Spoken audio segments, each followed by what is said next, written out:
Salgadinhos, biscoitos, macarrão instantâneo, massas congeladas, refrigerantes, suco de caixinha. Se você sabe que esses produtos fazem mal à saúde, é graças a uma pesquisa que se iniciou no Brasil, mais especificamente na Universidade de São Paulo, a USP. Esses alimentos, hoje conhecidos como ultraprocessados, são responsáveis por uma mudança negativa nos padrões alimentares das populações de todo o mundo, inclusive do Brasil, além de estarem diretamente ligados ao aumento no risco de mortes relacionadas a uma série de enfermidades, como obesidade, diabetes tipo 2 e até doenças cardíacas. Bom, para falar sobre esse assunto, a Opinião traz dois entrevistados de peso. O médico e pesquisador Carlos Augusto Monteiro, que é professor titular da Faculdade de Saúde Pública da USP, e a criadora do Panelinha, autora best-seller e apresentadora de TV, Rita Lobo. É um prazer imenso receber vocês aqui hoje no Opinião. Obrigada por virem, obrigada por estarem aqui. Bom, professor, eu queria começar pelo senhor, né? O senhor é pesquisador, criou há mais de 3 décadas o NUPENS, né? Que é o Núcleo de Pesquisas Epidemiológicas em Nutrição e Saúde. E apresentou em 2010, que foi ontem, essa classificação de alimentos que abriu os olhos aí para todo mundo sobre a importância da gente separar os alimentos não pelo seu conteúdo nutricional, mas sim pela forma que eles são feitos, né? Pela forma que eles são processados. O que são esses alimentos, né? O senhor costuma dizer que eles não são comida. O que eles são, então? Os alimentos ultraprocessados, eles não são alimentos modificados, eles são fórmulas, né, de substâncias alimentícias, ou seja, componentes de alimentos como amido, açúcar, proteína, gordura, que são combinados com aditivos para criar produtos convenientes, prontos para consumo e que vão substituir os alimentos que a gente conhece há muito tempo e as preparações culinárias, né? E a indústria faz isso no sentido... Porque esses produtos têm uma margem de lucro muito maior.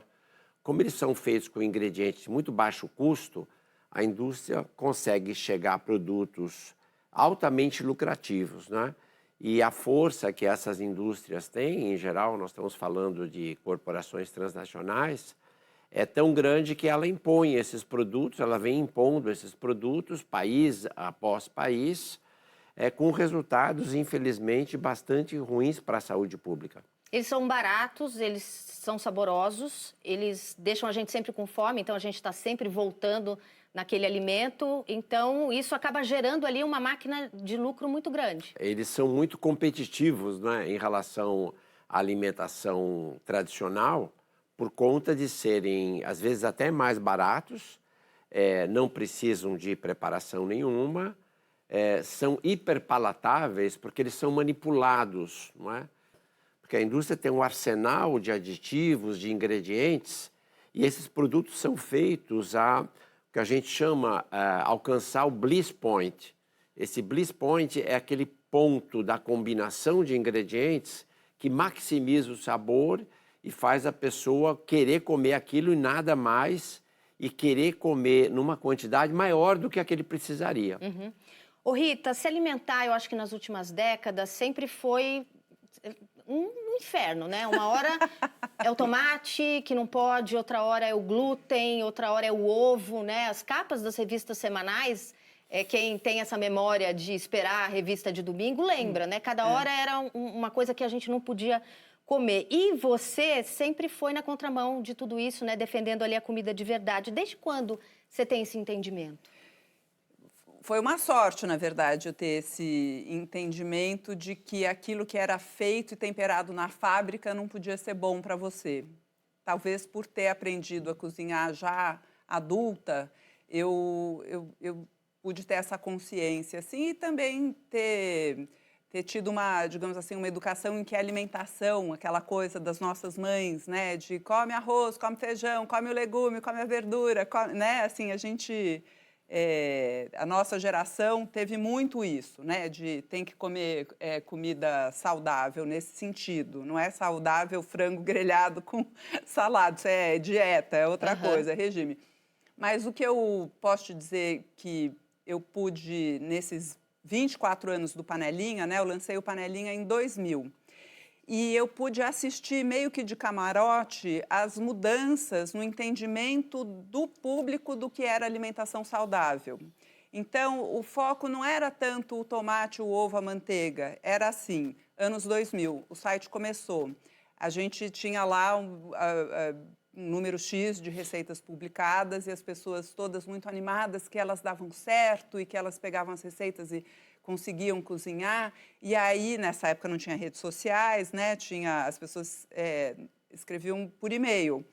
E eram cartas longas, a pessoa contava a vida inteira dela e falava assim, eu adorei tal receita, mas não tem a versão diet? Isso foi logo no começo, anos 2000. Um pouquinho mais... Diet é sem açúcar. Daí a gente escrevia de volta, né? Mas você tem alguma questão de saúde, tem diabetes, porque a gente sempre muito preocupado, não vai receitar ali dieta para necessidade especial de alimentação.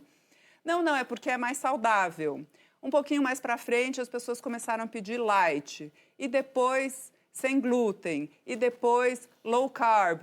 Então, isso mostra como o entendimento das pessoas sobre alimentação saudável é regido por uma indústria que vende, ora, produtos diet, depois light, depois sem glúten, depois plant-based, depois e assim por diante, né?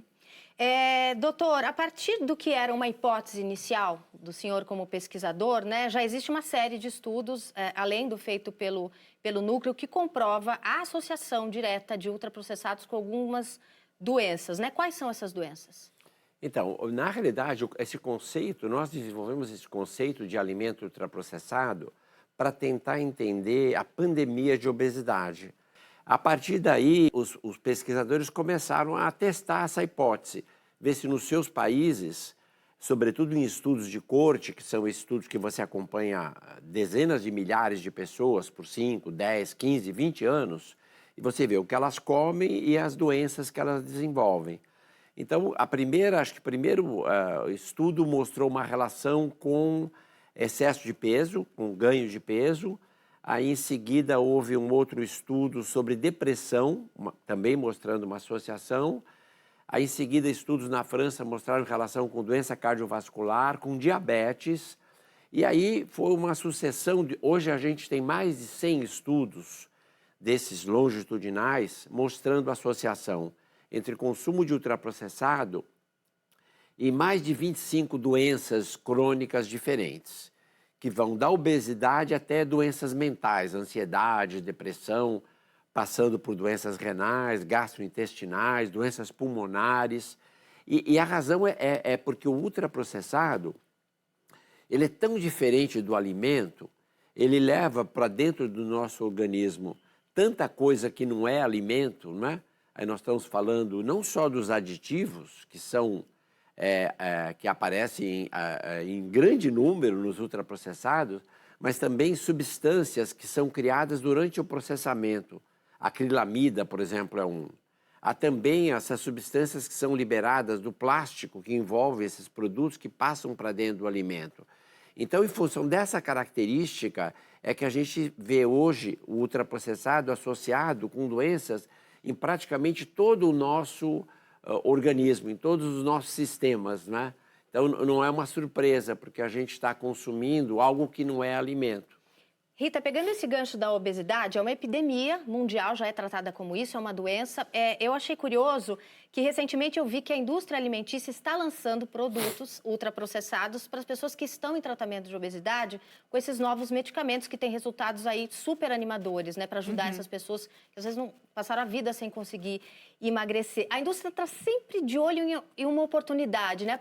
A pessoa que está em tratamento para obesidade, ela precisa de um ultraprocessado para se alimentar? Melhor perguntar para o médico. Eu acho que eu sei qual vai ser a resposta.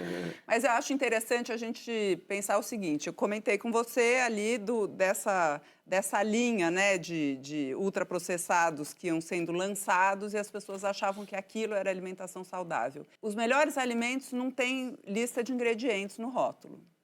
Assim, berinjela, arroz, mesmo arroz não tem lista de ingredientes. O feijão não tem lista. Feijão é feijão, arroz é arroz. Não, no rótulo ali no pacote. No rótulo no pacote. Então, o que esse trabalho, né, do Nupens contou para a gente que está na cozinha?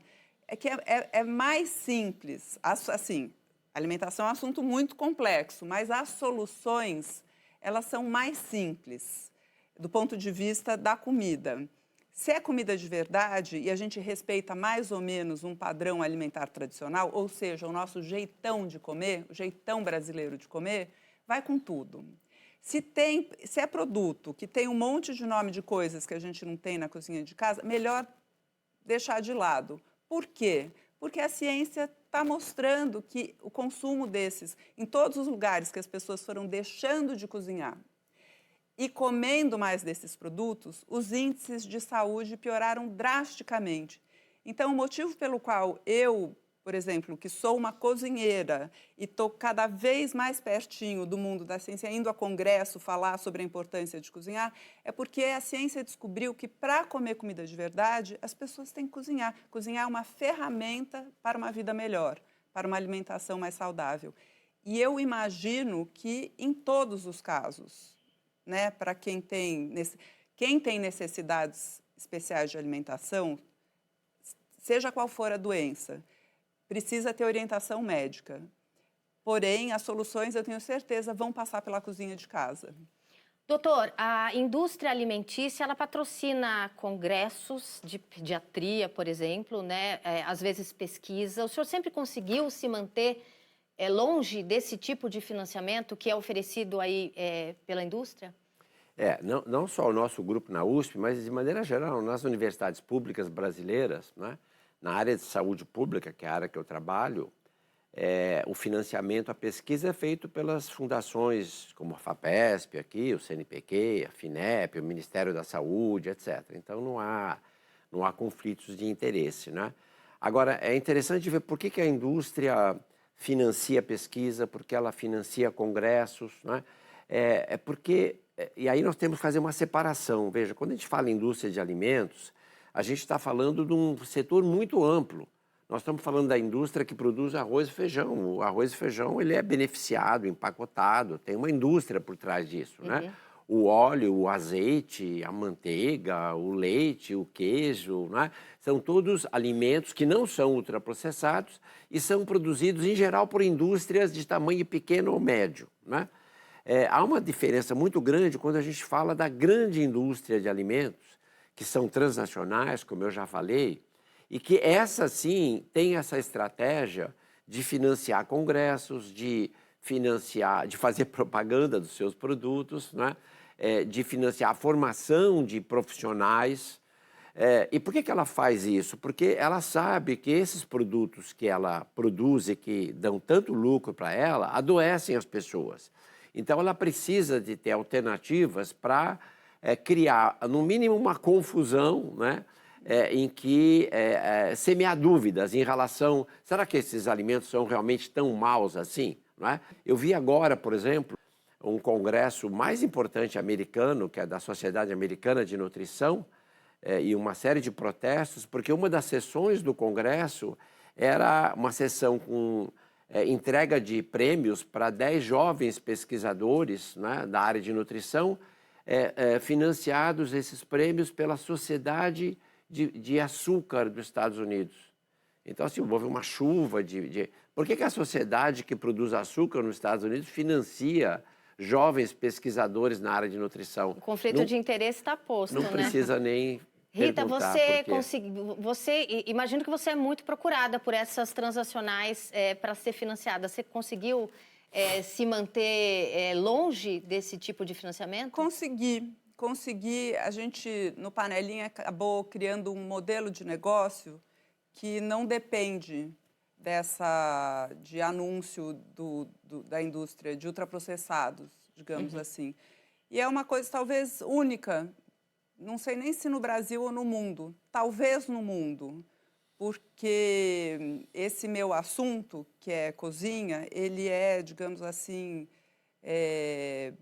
patrocinado por produtos né, produtos ultraprocessados, mas a gente conseguiu, é uma coisa muito curiosa até, porque como eu tinha essa noção da importância da alimentação e esse desejo muito grande, assim, de levar as pessoas para a cozinha e melhorar a alimentação delas, desde o início da minha carreira, A gente nunca fez projetos, né, para a indústria de ultraprocessados e a gente foi criando um modelo de negócio que tem livros, tem escola, panelinha, tem, enfim, outras fontes de receita. E então, a gente conseguiu fazer um negócio muito saudável e, ao mesmo tempo, muito saudável para a gente e para o nosso Leitor público, para o nosso público, porque para as audiências do Panelinha, porque posso dizer que a gente tem muita credibilidade para falar de alimentação saudável também em função disso, né? Bom, depois do intervalo, como come o brasileiro no dia a dia e quando ele está com pressa? A gente volta já.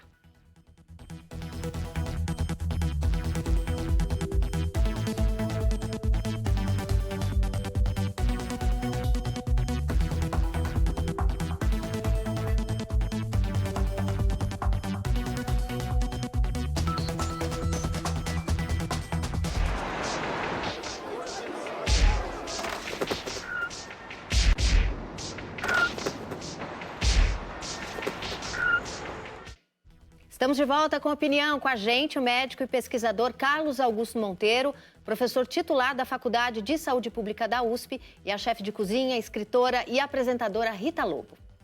Bom, o opinião foi às ruas para saber o que o brasileiro come. Feijão e arroz, ou arroz-feijão, ainda ganham disparado na preferência de quem cozinha em casa. Mas e na hora da pressa? O que a população põe no prato? Com pressa, penso num macarrão com molho. Comida que é congelada mesmo do supermercado, porque como é mais rápido, é mais prático, né? Trabalhando, então eu peço comida. A gente toma um cafezinho na rua, almoça na rua. Hambúrguer, pizza, tudo de fora. Tipo uma coxinha, um miojo, né? Que é o tradicional, que é rápido. Fast food é mais final de semana, claro. Ô Rita, para comer bem, para comer melhor, as pessoas precisam cozinhar. Você fala isso o tempo inteiro, falou isso no primeiro bloco, né? Um país onde essa função ainda recai sobre a mulher e que a mulher trabalha em casa, trabalha fora, jogar esse peso em cima dela não fica ainda mais difícil, né? Poxa, sua família não está comendo bem porque você não tem tempo para cozinhar. Como é que você vê isso? Difícil não, impossível, né?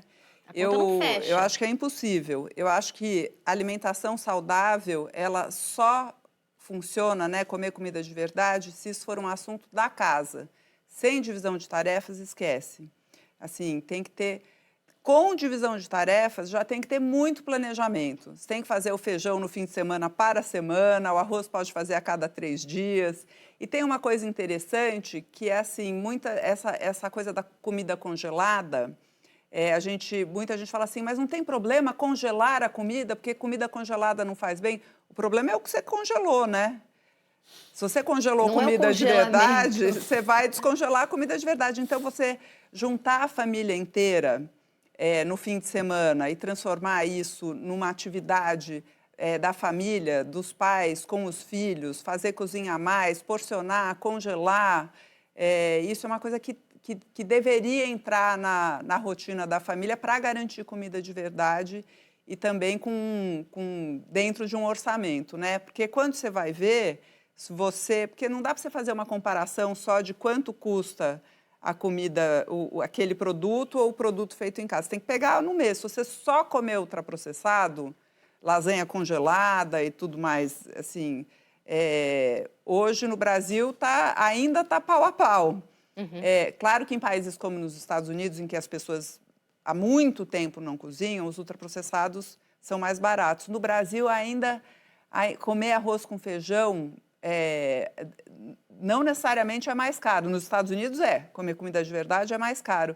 Então, é um assunto que não pode ser só da mulher. É um assunto, porque cozinhar não é só misturar ali o risotinho na panela. Cozinhar é pensar o que vai ter na semana, quantas refeições, quem vai comer, pensar em quais vão ser as receitas, o que dá para cozinhar mais. Tem a carga mental toda envolvida, né? Tem. Isso dá para ser dividido. Uhum. E tem que trazer as crianças desde cedo para esse entendimento de que comer, a comida é uma coisa prioritária na nossa vida. E é mentira que não precisava cozinhar.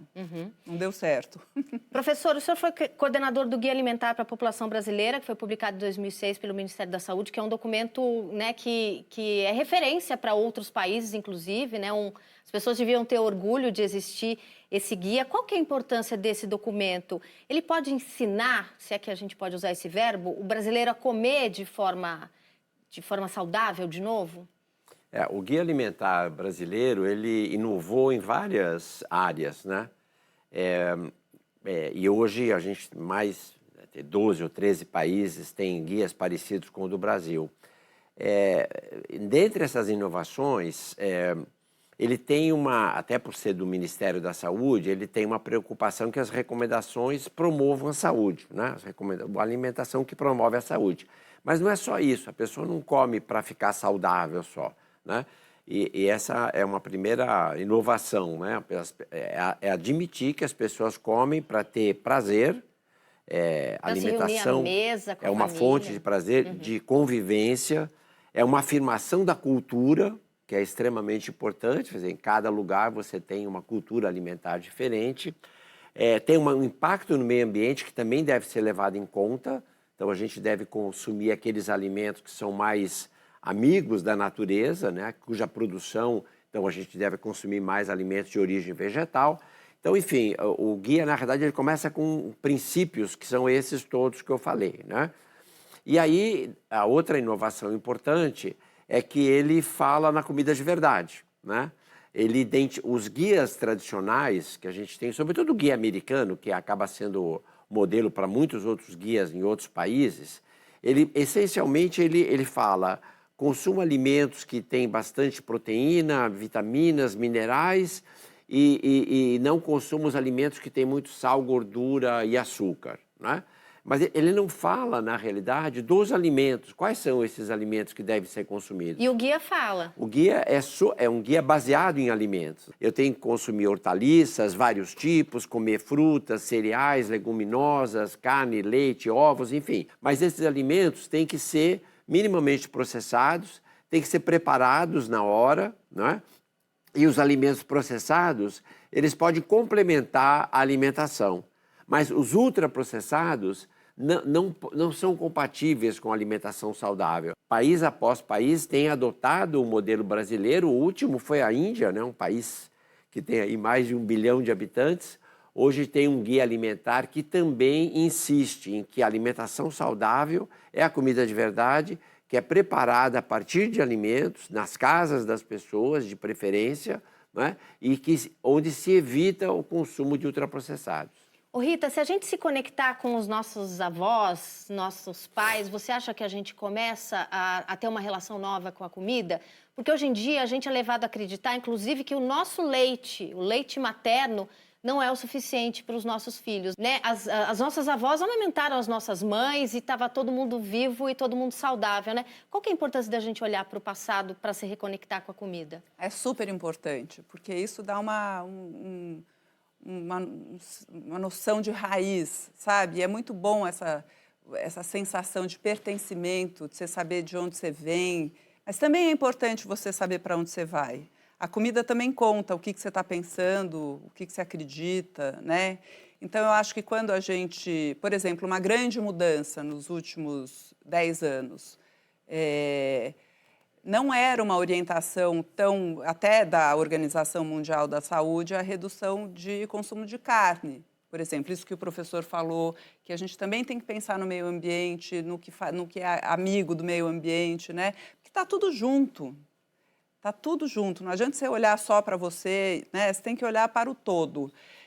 Então, quando você... então, isso é uma orientação, comer menos carne. E daí você olha para a dieta brasileira... Dos 5 grupos alimentares que a gente precisa, 4 estão dentro do PF e o 5º é fruta, que pode ser a sobremesa. E quando você junta arroz e feijão no prato, o feijão tem 19 dos 20 aminoácidos essenciais ali para uma proteína. O que falta está no arroz. Então, o brasileiro não precisa comer tanta carne. Pode comer carne, não é que não pode comer carne, não é isso. mas a gente não precisa comer tanta carne. Não faz bem para a gente, não faz bem para o planeta e não faz bem para o bolso. Então, a gente pode ter ali, olhar para o nosso PF, o prato feito tradicional, como um guia de alimentação. Você tem o arroz, o feijão, pronto, metade do prato ali tem o arroz e feijão. Aí, do outro lado, são as hortaliças. É tudo que vem da horta, não é só salada de alface, é berinjela, acelga, é chicória, cenoura, tudo que vem, rabanete, que é assado, fica delicioso, tudo que vem da horta, tudo que você compra na feira, nas barracas ali fresquinho, tudo é hortaliça. Metade do prato tem que ter hortaliça. Então, a gente gosta de pensar que pelo menos 2 hortaliças, né? É um jeitão assim que os nossos avós comiam, que foi perdendo, virou arroz, feijão, bife, batata frita, depois arroz, feijão, linguiça e batata frita, quer dizer, vai, né? Porque a comida é viva, ela vai mudando, né?